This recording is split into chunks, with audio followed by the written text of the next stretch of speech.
What is bulimia? Part 5. Common fears when overcoming bulimia. Using food and bulimia to feel good about yourself and gain control in your life simply doesn't work long term. You've no doubt discovered this for yourself. You've probably also discovered that the patterns of behaviour, obsessions and compulsions are addictive, and you've become trapped by what you once saw as a way out. It is common for bulimia sufferers to make contracts with themselves, such as "never again" or "this is the last time." However, the reality is that the obsession and compulsion are too great for just words to make any difference. The truth is, you need outside specialised help.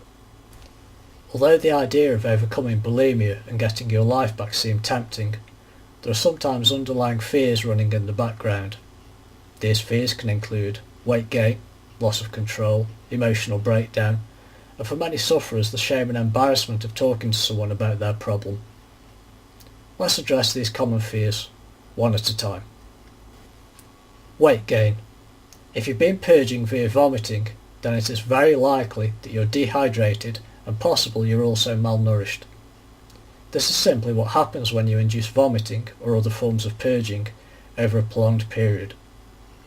Continuing with bulimia won't solve this, it'll just make it worse.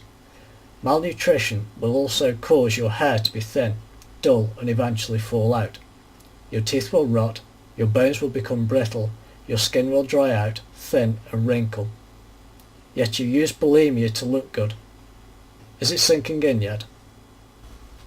You will almost certainly gain at least a few pounds as your body rehydrates to a healthy level. This is your body getting the water into your cells so that they can function correctly. You will not gain any significant fat.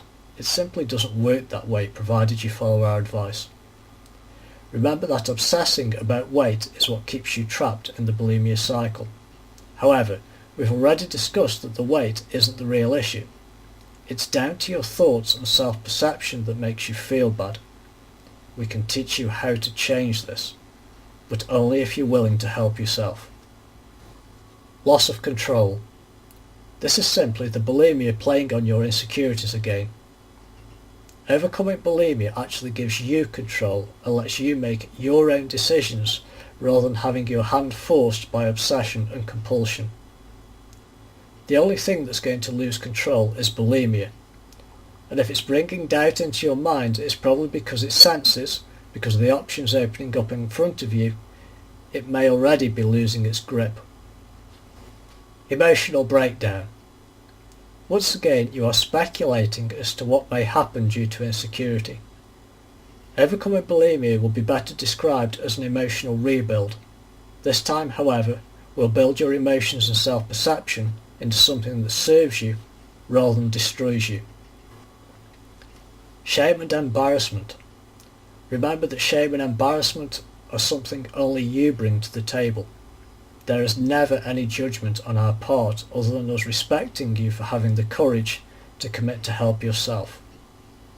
You having the courage to contact us should be met with celebration. The time for shame and embarrassment is if you make lame excuses and stick with the bulimia. It is entirely your decision whether or not you decide to recover from bulimia. We have simply given you information on which to base your decision. If you decide now isn't the time for you, that's okay. You're obviously not ready. However, if you've had enough of suffering, realise that things are getting worse rather than better, and you are willing to help yourself, you're the kind of person we work with. There are other bulimia videos on our website, and we also have a bulimia playlist on YouTube. If you found this video helpful and you like the idea of us sharing our research and development with the people who need it, please subscribe and give us a thumbs up.